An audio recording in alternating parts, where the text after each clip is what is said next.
Hey, everybody, Brian Beckham, and I have got Adam Christing. I am so excited about this podcast for so many reasons. Adam, before we get started, welcome aboard. Thanks for coming, man. I'm super excited about this. EB, it's my privilege to be with you. Thanks for having me on.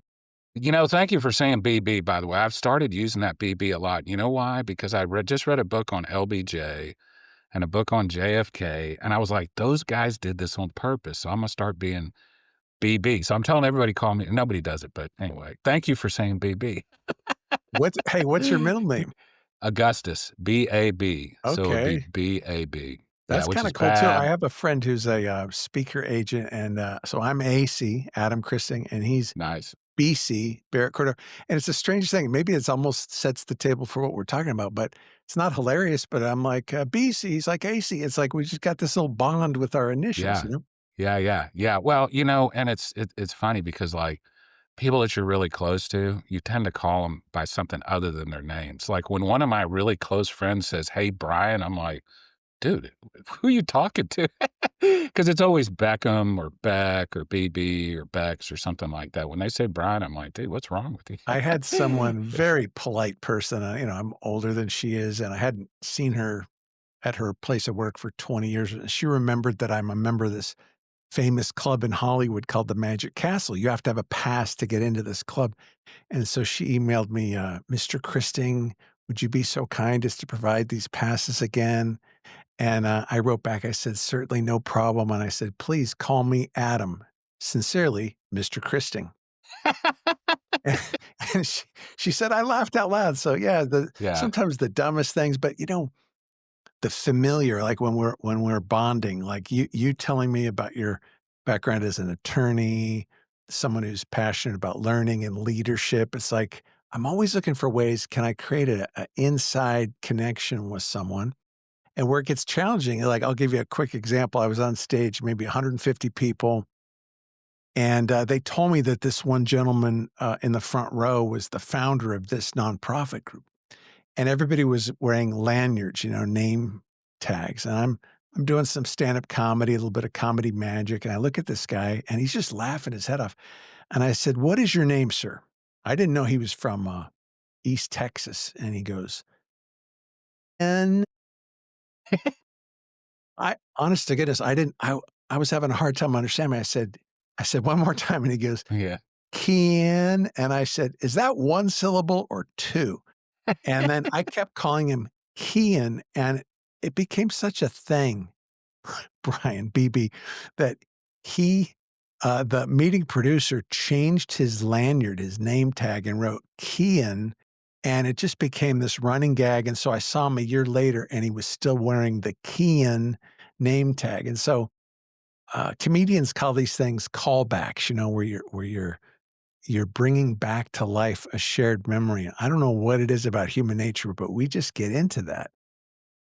That's awesome, and I tell you, one of my best friends, maybe my best friend, is from East Texas, and he's got a 5-year accounting degree, he's got a business degree from the University of Chicago, but he's from a town called Maybank, and it's so small, nobody's heard of it, that he tells people he's from the next biggest city, which is Gun Barrel City, 'cause some people have heard of Gun Barrel City, but it's funny, I was with him this weekend, and he can't say sit, like S-I-T.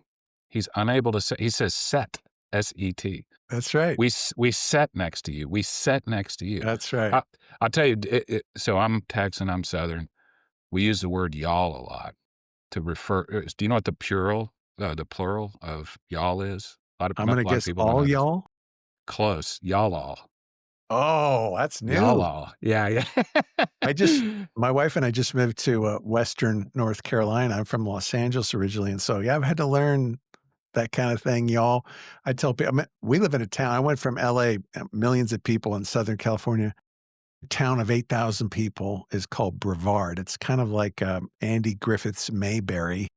We have 1 post office, Yeah. 1 movie theater, but 5 Dollar General stores. You got a Dairy Queen? Yeah, yeah, yeah. Dairy Queen's the best country basket. Well, I'll tell you, my best friend, the guy from Gun Barrel City, you know where he lives now? Los Angeles, California, on the beach. Oh, that's He cool. he he literally lives in Manhattan Beach, about 500 yards from the Pacific Ocean. It's really cool. So, Adam, I'll tell you what, when somebody asks, "What do you do?"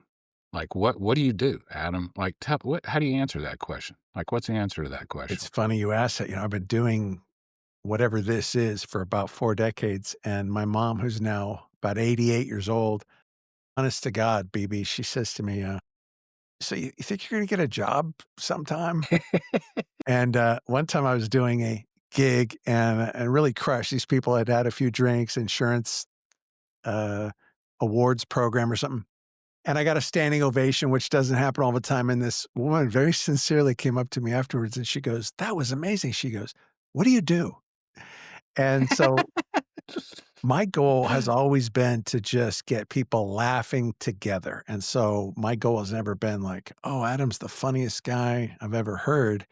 I mean, I like getting the laughs and the applause, but it's more, can I create, connection with people? Can I get, people maybe they're on the opposite sides of a union dispute at their, medical practice or something. Can I get them laughing together?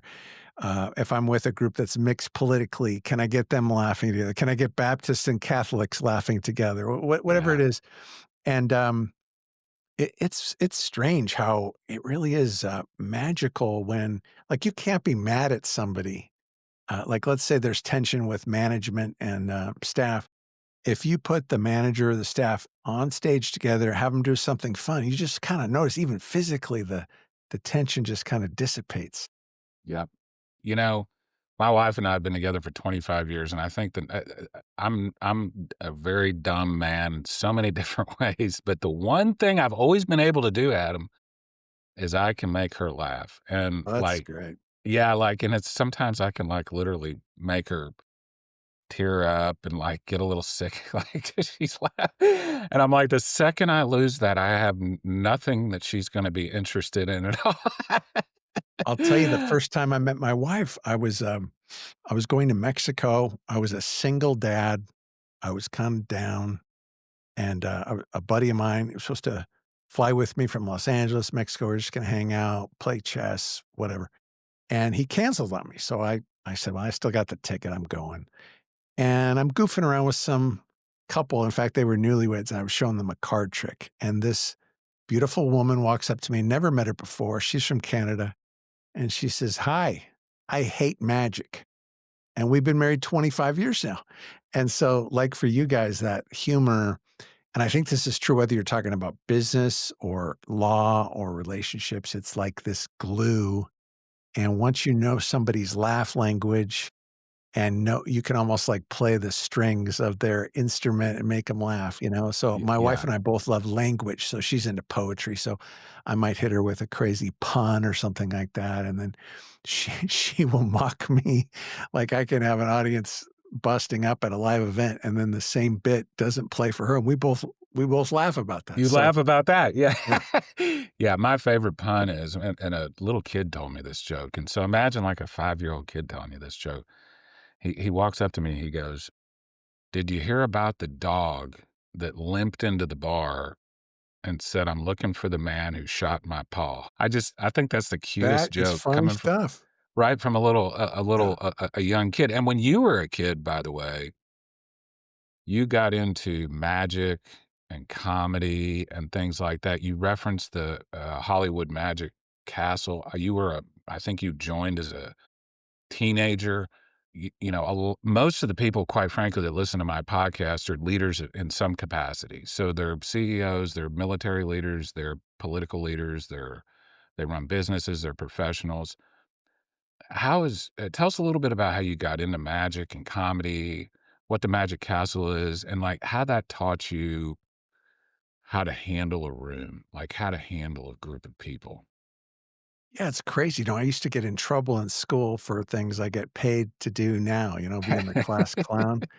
Yeah, When I was in 8th grade, I was, gambling in the boys' restrooms, because I knew sleight of hand, I could, do some tricks with quarters and kinda cheat my friends out of nice, cash, and I got nice. called in one day, BB, and the vice principal said, I need to talk to you." And I thought, "Oh, I'm busted. They found out about my little gambling problem." And he said, "How would you like to run for student body president?" And I'm like, "Okay." So I crafted a monologue in 8th grade, and my opponent said, "Do we really want a clown as our class president?" And apparently the voters said yes, so I Yes, became we student do. body president. I won't make any comments about today's politics, but anyway, Yes, we do. so flash forward, now Yeah. I'm 17 years old, and there's this famous club in Hollywood, the Magic Castle, and Johnny Carson was a member, Steve Martin, I think Paul McCartney, when he's in town, he likes to go. It's like a pretty cool place. You, men have to wear a coat and tie to get in, and, ladies have to wear a dress or evening gown, and they won't let you in. And you say, "Open sesame," and the bookshelf opens, you go in. So I'm 17, I'm so nervous, and I'm trying to get this, playing card into the secret slot, and my hand's, like, shaking, I'm so nervous, I can barely get it in there. And I thought, I've blown this audition because it's a junior society of magicians. And Diana Zimmerman, who really founded the club, she's very blunt, very loving. She goes, "You know, your magic's not very good, but you're funny. We're gonna let you Nice. in." Nice. And it changed my life. 2 years later, I find myself assisting David Copperfield on a TV special, and I Wow. get to see hilarious comedy, magic, juggling, stand-up, ventriloquism, improv. I just got immersed in that stuff. And then I was working at a job. I was newly married, maybe 22 years old, and I decided to quit. Just didn't like this situation I was in. I'm like, wow, I don't have a job. So I got into what I call getting the gigs, where I would make 50 phone calls a day.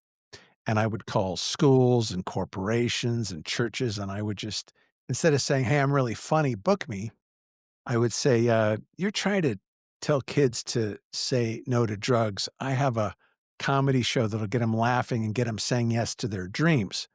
Or Nice. I remember pitching myself to a Cadillac dealership. I'm like, "Let's create an award show that they'll never forget, and we'll roast them and we'll toast them." And so I've literally been exposed to several hundred different types of organizations, whether it's insurance people, construction people, funeral directors. I mean, you name it. I've been in front of the group, and my secret weapon is that I make it about them. I mean, I know I can be funny. Give me a microphone, I can work the room.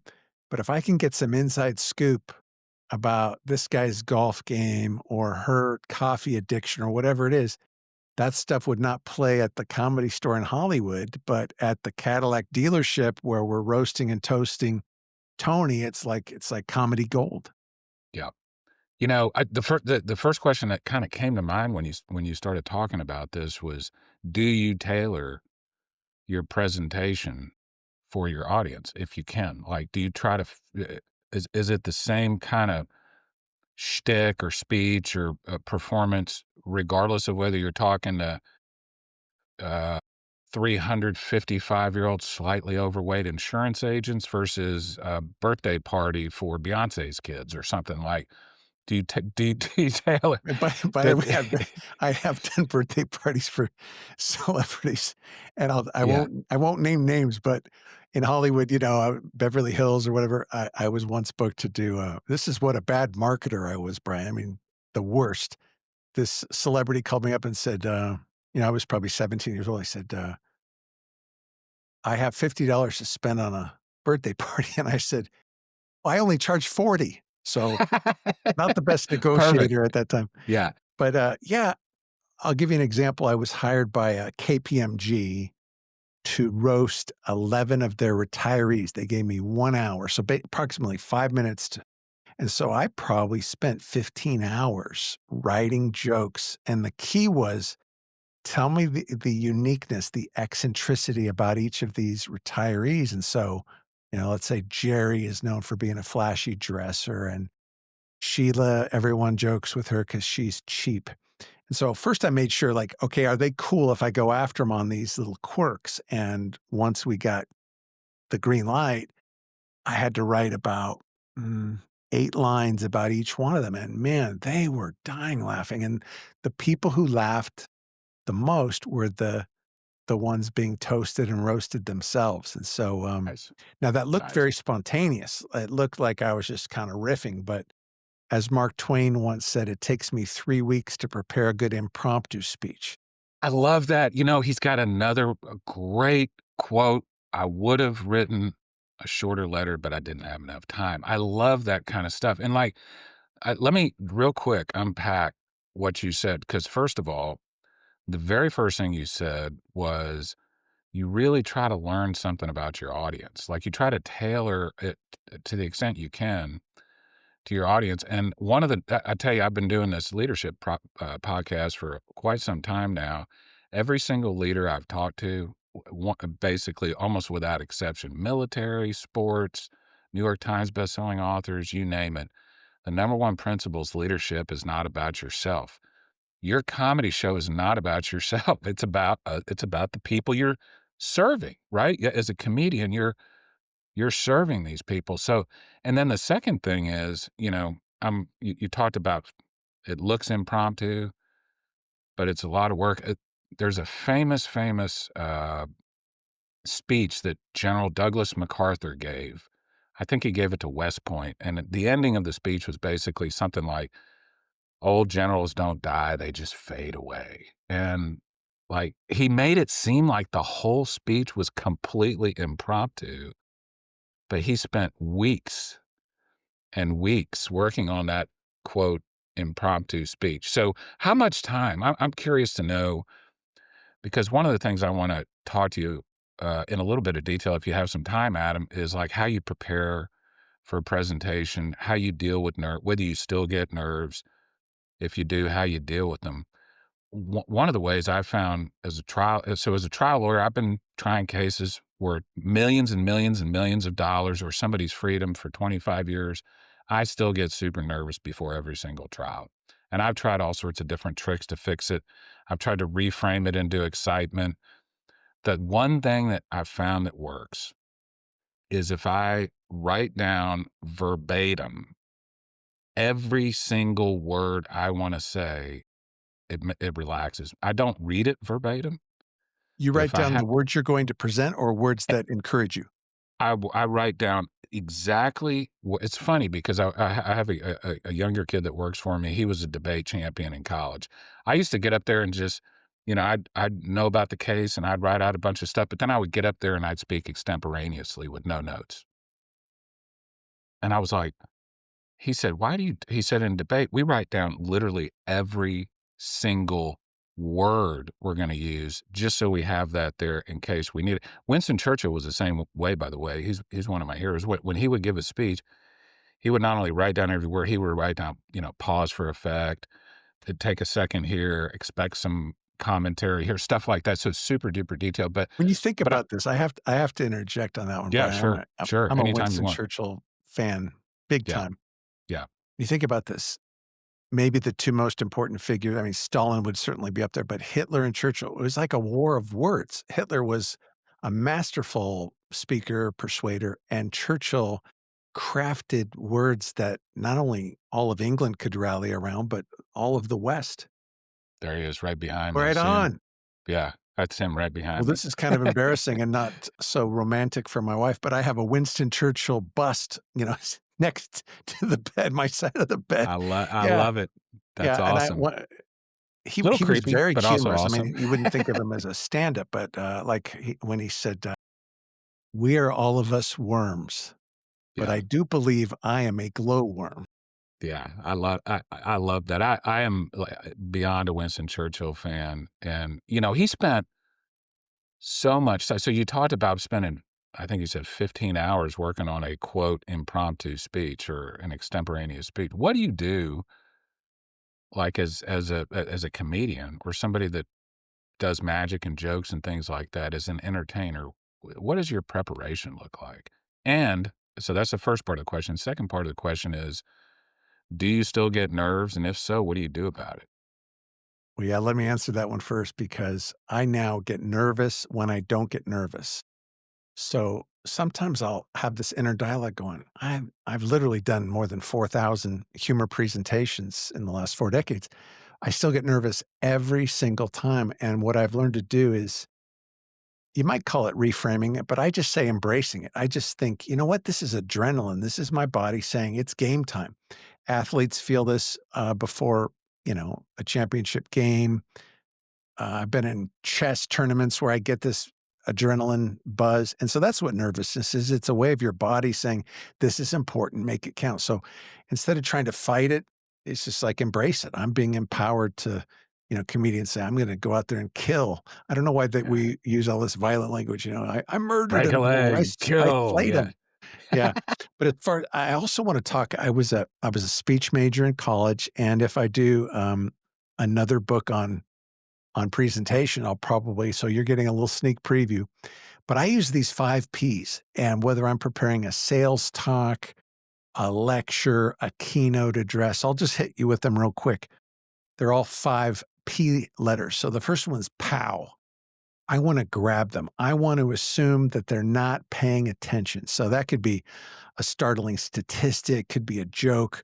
Like if I'm doing a comedy magic thing, I will make a dove appear and then fold it up and put it in my pocket. And it's like, well, it's a fake latex dove, but I've hooked them.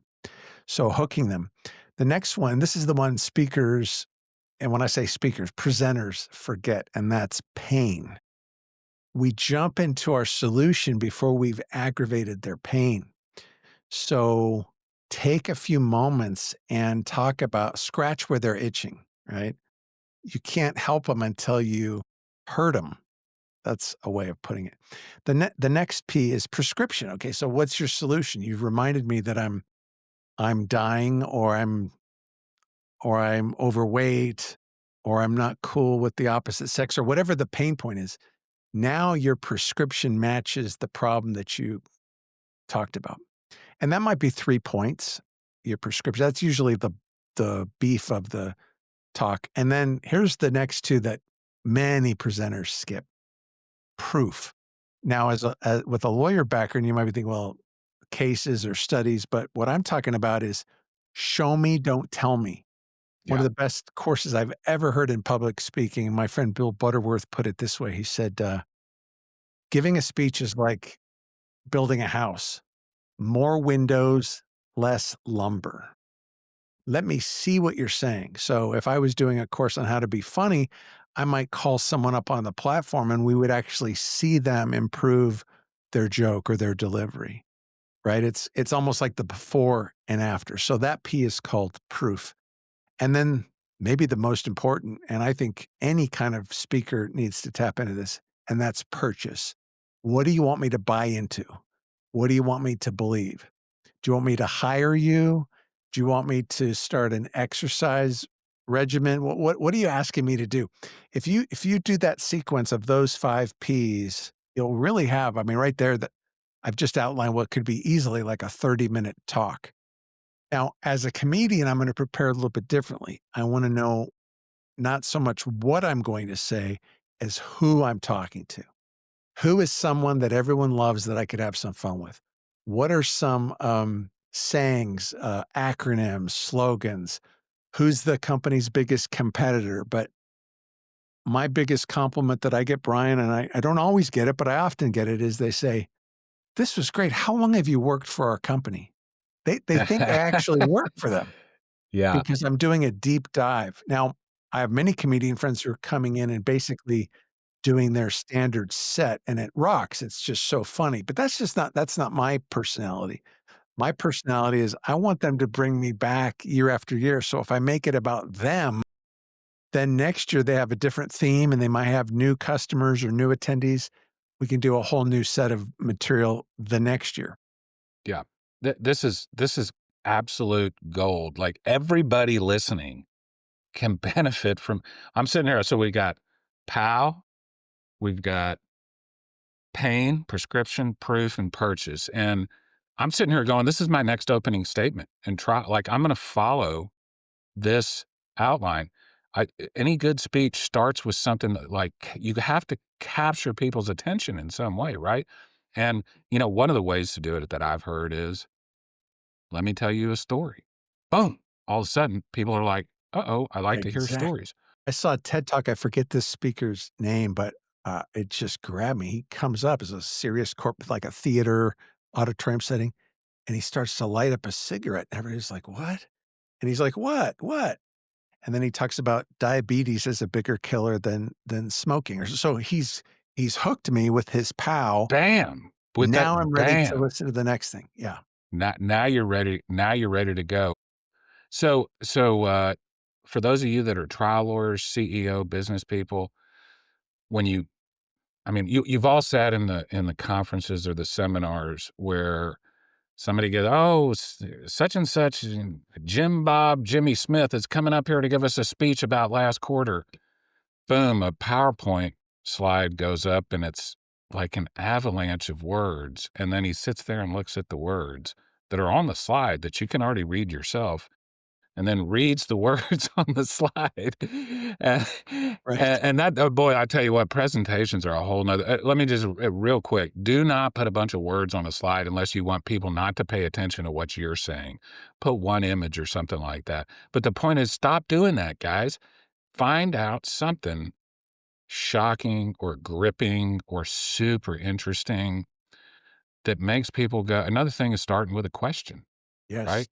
Because you have that open feedback loop, and then at the end of the thing, you can answer the question. But anyway, No, I pow, love that. I love studying that. And I think the it's key is to amazing. remember, when I was growing up, I had a professor say, when you're doing a presentation, here's another quick sequence: hook, book, look, took. Right? You hook them.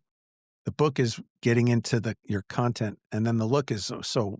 What does it mean? What do I do? And then the took is what are they taking away?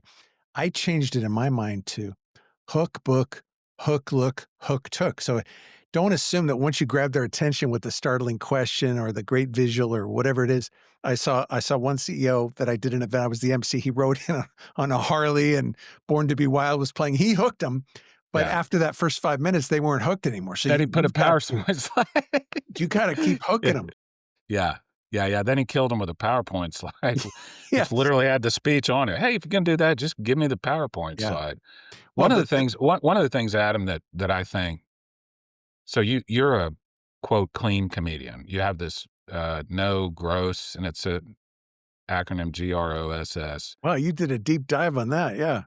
I did, and, the interesting thing to me about that is I think there's a lot of people, their initial reaction to that would be, "Well, that cuts out a whole range of comedy." Like, you've cut out a whole range of things. When in actuality, I think having those boundaries probably forces you in some ways to be even more creative than you otherwise would be. I mean, dropping F-bombs and telling dirty jokes is actually probably a lot easier than having some sort of boundary set up that you don't go beyond. Tell us a little bit about the clean comedy versus the not as clean comedy and why you kind of chose that path. Well, when we started, cleancomedians.com, that's the name of the company, there were some raunchy comedians who at that time were blowing up big. Andrew Dice Clay was one of them, and turns out he's a very, very nice man. I met him in person, and it was like his whole act was an act, but we we had this guy who did an impersonation of Andrew Dice Clay working clean, and he comes out and he's like, "Good evening. Good night." It was like, he has no accent.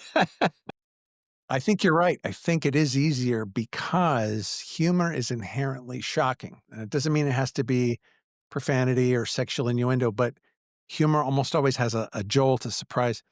And so the fastest way is to embarrass the audience or say a raunchy word, whatever. But what's happened in our culture is what was shocking when I was a kid is like considered tame, right? Like um, and so I've been to comedy clubs in Los Angeles, Chicago, wherever, where it's not even it's all an attempt at shock. And so then you get someone like a Nate Bargatze who's just hilarious and clever, and then that becomes shocking, right? So now, in fact, one time I was years ago, I did a high school assembly comedy bit, and this kid came up to me and he was like in shock. He said, I didn't know comedy could be clean." And so it was a whole reframe for him. So what happens when you can't do vulgarity or whatever is you have to rely on variety. And like Jerry Seinfeld's spoken a lot about this is like you have to actually do the work. And you know you've done the work as an attorney. You've done the work as a leader. And I'm not saying all your listeners or viewers have to become professional comedians, but just like anything, you've got to do the work. You've got to develop that 30 minutes or that really funny opening joke or take a story that's interesting and make it super compelling. Yeah. Yeah. Yeah, so if you can't rely and I mean, you can rely on vulgarity, but it's not going to play too well at, when you're doing the Chevron corporate awards show or something, or Yeah. if you're at the Baptist General Conference annual retreat. And Yeah. so I have discovered that there are many, many ways to be funny, but there are 5 laugh languages. I call them humor tactics, and here's the thing, whatever makes you laugh is probably a clue to what is your natural laugh language, right? So if you're a punster and you're into the dad jokes, if that makes you laugh, that's probably a good tool for you to use. If you're a storyteller, that laugh language is called amplify. Like think of a lot of the great stand-up comedians like a Robin Williams, they were exaggerators. They were acting it out. They were amplifying it.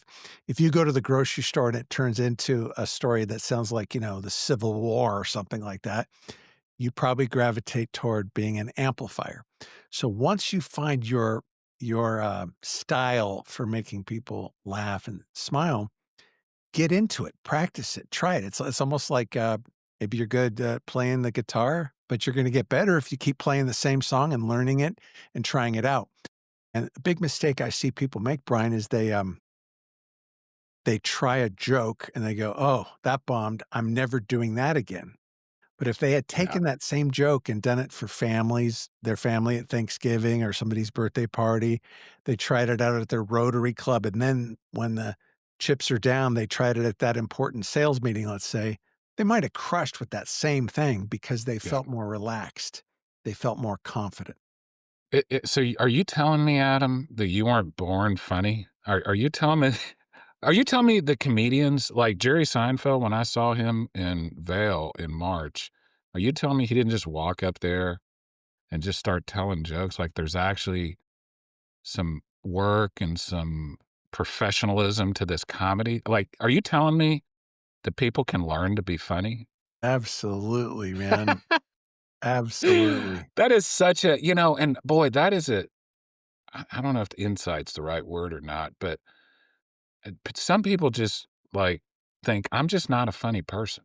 Like, and I'll never be a funny person. And you're either funny or you're not.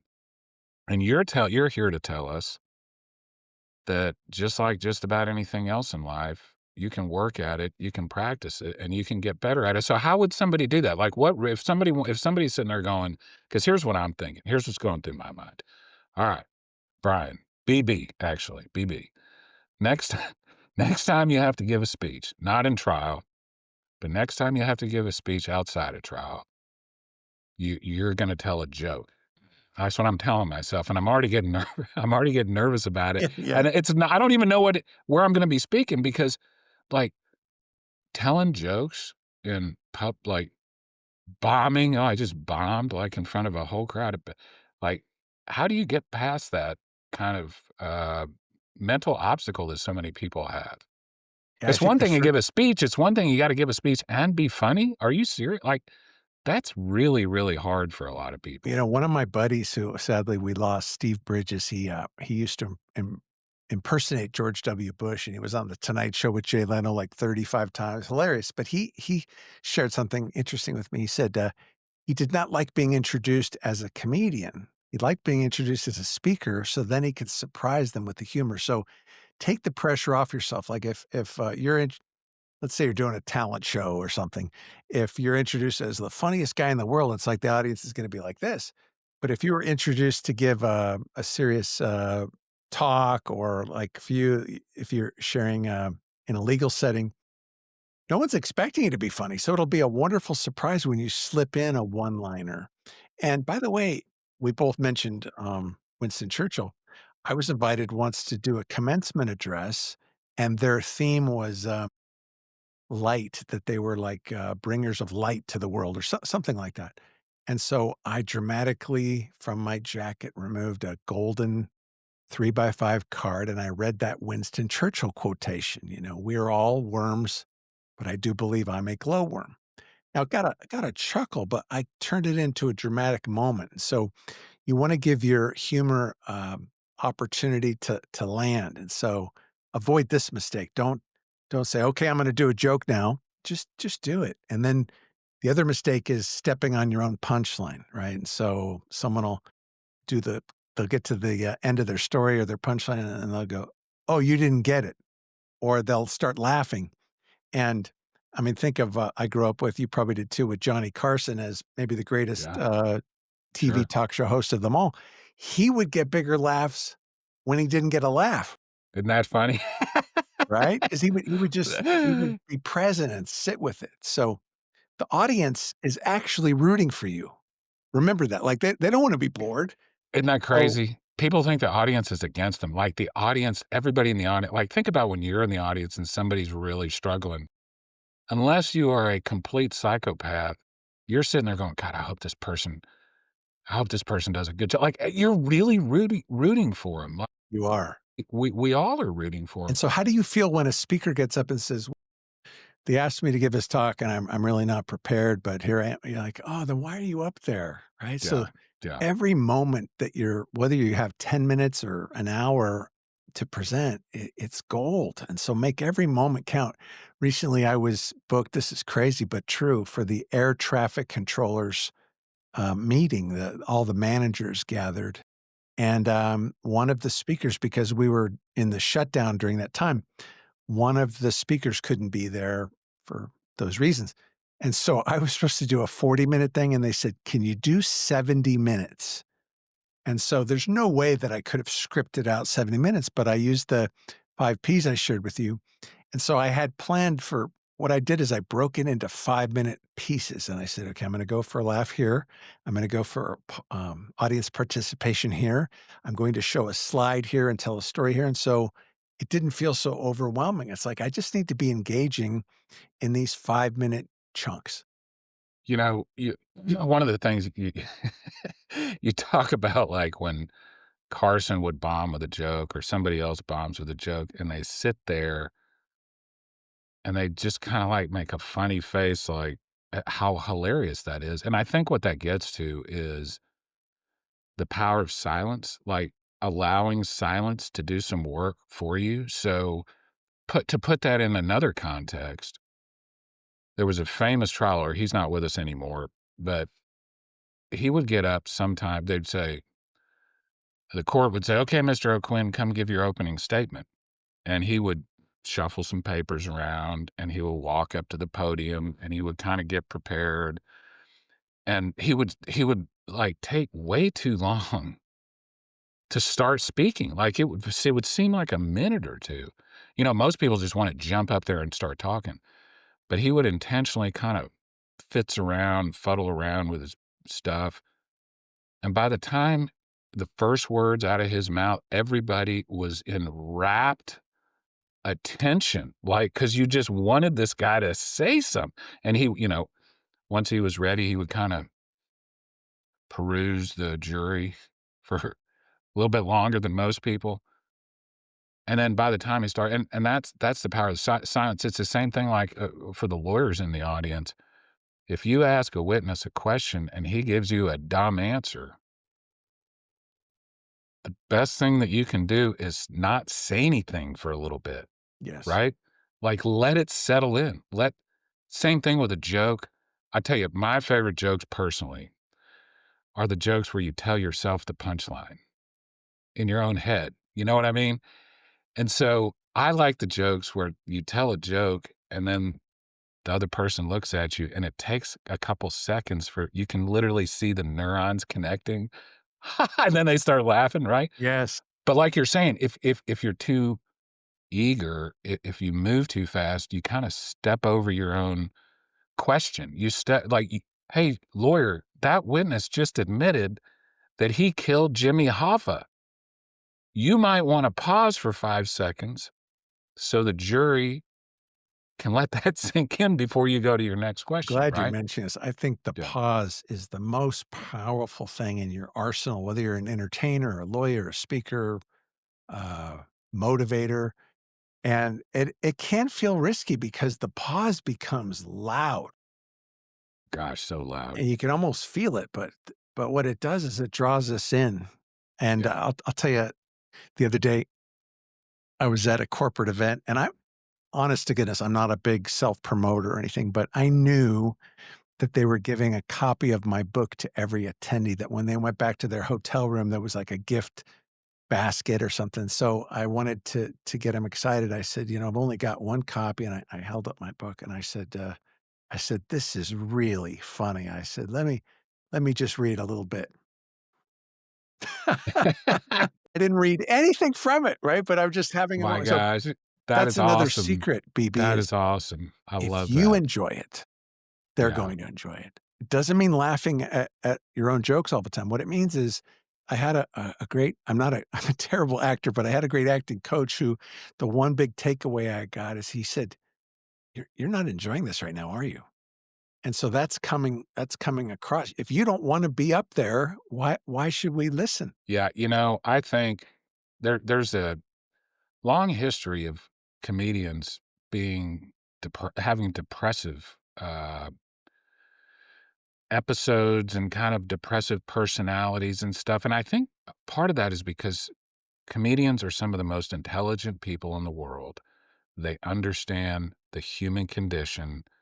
Some of them are a little bit, they kind of understand the absurdity of human nature, and they also understand some real deep truths about human beings, what makes us work, what makes us tick. What do you think?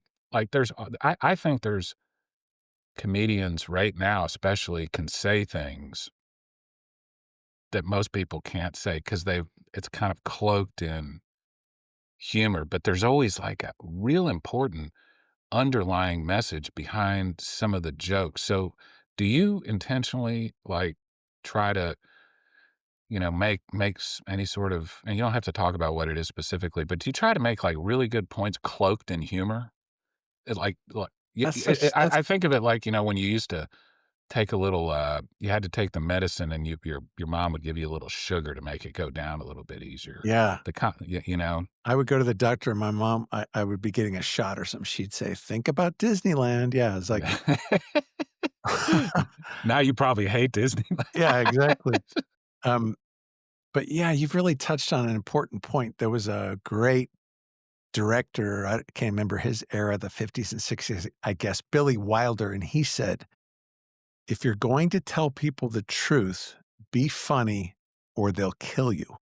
I love that. And there was a comedian named Rick Reynolds who did one of the funniest one-man solo shows I've ever seen in my life, and the title of the show said it all, "Only the Truth is Funny." So Rick Reynolds' show, what the premise was, everything I'm about to share with you is true, and it's one of the funniest shows I've ever seen in my life. In fact, if you go on YouTube and, type in Rick Reynolds, "Only the Truth is Funny," that might be the funniest opening to a show I've ever seen in my life. And so where it gets tricky is if you just tell the truth, it can feel informational. If you pour yourself into it, it can feel transformational. So what I tell, if I'm coaching a business executive, let's say, on how to be more entertaining on the platform, is I would say, don't tell us this story, relive it. So Yeah. instead of saying, and there I was, you actually become there, and you're with the crocodile or whatever's happening is like, how did it feel? Re-experience it. And that's risky because you're putting yourself out there. Trial lawyers that and executives that do that, and when they give speeches, they don't just describe in words what happened, how it smelled, what they saw, what the colors were like, what it reminded them of. This all gets back, I think, to like what I think the number one principle of any speech is. In fact, every time somebody's about to give a speech, I say, I'm going to give you one piece of advice. And this is the best advice you will ever get for the rest of your life. There's only one thing you have to do. And if you do this, it'll be good. And everybody's like, whoa, I like to be a little I like to oversell these things a little, but I actually don't think I'm overselling this. Tell stories. Tell stories. People li Dave Chappelle is so damn funny because he is a phenomenal storyteller. Like, when he's telling the story, he's inhabiting the personality of the other people who he's talking about. So Yeah. suddenly he becomes his Asian wife. And watching a black guy like Dave Chappelle imitate a Oh, yeah. Asian wife is hilarious. Like, That's right. that's not even really And so part of the joke, right? if you're an entertainer or comedian, that's perfect. If you're a speaker, I would say this: make a point, tell a story. Make a point, tell a story. That's it. You could do that 10 times, make a point, tell a story, and you would have an effective 30-minute talk. Whereas what we normally do is tell a story and then make points for the next 30 minutes, and we've Yeah, lost them. yeah. And that's because we want connection more than we crave content. I've never heard someone come up after a compelling keynote talk and say, "Man, I really wanted more content." What they say is, when I Where are the statistics? You yeah, didn't give yeah. me enough bar charts. Well, I was just with a guy who overcame unbelievable obstacles and became an Iron Man guy. And what we really loved about it was we saw ourselves in his struggle. We didn't care so much about the details. We wanted the drama of overcoming. And so part of what I it's funny, we're talking more about speaking than comedy, but they're kind of like kissing cousins, right? The Yeah, best stories, the best speeches have this what Joseph Campbell called the hero's journey, right? Where sure. Yeah, we start in a normal situation and then there's some pain, there's some threat, and then we have to learn new things. We have to become a new person. And finally, we go to this cave that we've been avoiding. And what did he say? The cave you fear to enter holds the treasure you are seeking. one of my favorite quotes of all time. I would go so far as to say it's impossible for humans to think without telling stories in their head. Like, I think that's actually how we think. I think if so, for example, let's use the most routine, like non-story. Let's say somebody throws a bar chart up on a PowerPoint slide or something. Your brain starts constructing a story about what that bar chart is, and I think that's why, quite frankly, comedians are some of the most intelligent people walking the planet because they understand the psychology of the human mind and how to manipulate it. Like by the way, I don't mean manipulate in a bad or good way. I just mean they know how it works, and it's absolutely phenomenal to watch. By the way, that is the heart of improv. I studied a little bit of improv with Sandy Holt, who was with Second City, and she said that it was accepting what is happening and then bringing a new story to that party. So, for example, one time I was doing a skit, improv skit. Someone had their finger like this, and like you just said, BB, I could turn that into, oh, that's a carrot. I could say, "Hey, you're flipping me off and you're doing it wrong." I could say, "Don't wave a weapon at me." I could say, "Oh, yeah, you're pointing to the rain." I can make that mean a million things. So as humans, we are meaning makers. There's what happens and what we make it mean.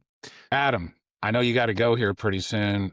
This has been this has really been truly a really funny and also really enlightening, show. Do you have time? I got some lightning round questions for you, just kinda boom, boom, boom. You got time for that? Bring it on, BB. Okay, who's your who's your who's the toughest crowd? Teenagers, engineers, or senior executives? Senior executives. Nice. What's a, and I'll put you on the spot here, can you share a clean, like a one-liner or like a quick joke you love that would be safe, would be suitable for work? My wife says I'm really nosy. At least that's what she keeps writing in her diary. I like Sorry, one-liners like that. I like that's setup great. punch. I love Study Stephen Wright. love I Stephen Wright. I put a humidifier and a dehumidifier in the room and let him fight it out. I mean, brilliant.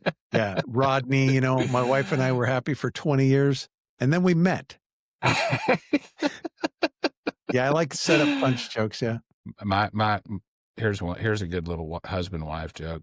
Cop pulls over. Husband's driving erratically. Cop pulls him over. Leans into the wife. Does your husband always drive this bad? Nope, only when he's drunk. It's great. Classic. What's the most memorable location you ever performed in? Oh, I was at this five-star resort in Hawaii, and you might think I was gonna say it's that one, but what happened was I was doing a benefit for, the Salvation Army on the other side of, Oahu, and my wife and I were put up literally in a shack, and it was the people and the beauty of the natural setting. This is many years ago, and I'm like, "This is just wonderful, making people laugh in paradise." So, for me, Nice, it's not the venue as much as it's the I like to say, "What is the purpose of your party?" If I can get into that, whether it's raising funds or just laughing or health or whatever it is, know the purpose of your party, and it almost doesn't matter where you meet. nice. Last question. One comedian, clean, not clean, that you'd love to sit down and have a coffee with. Well, I've gotten close. Steve Martin would be that one. And, Nice. I got to work with Martin Short one evening on his birthday, and it was just a delight, but if I had to answer it for all time, believe it or not, it would be Stan Laurel of Laurel and Hardy fame. Yeah, sure. Very serious guy, very sweet man who would personally handwrite letters, but, he was not afraid to look like the fool, and, I just love that. I love the humility of his humor. Awesome. Adam, this has been, like I told you, I've been looking forward to this for a long time. I knew this would be a super fun show. Before I let you go, where can people find you online? Tell us about your books a little bit. Yeah, I have, my most recent book is called The Laughter Factor: The 5 Humor Tactics to Link, Lift, and Lead. And there's a website where people, no charge, they can take a quiz and discover their laugh language. So if you just go to thelaughterfactor.com, in 4 minutes, it shoots out an email to you and tells you which of the 5 laugh language is most suited to you. And, our company, cleancomedians.com, is a great resource. So if you want to, get big laughs that don't get you in big trouble, hire one of our clean comedians for corporate event, fundraiser, and we'd love to give your group the gift of laughter. Love it. Love it. Adam Christing, everybody. Thanks a lot, Adam. BB, I've really enjoyed it. I feel like we bonded. I feel like we're pals now. Me too. Me too.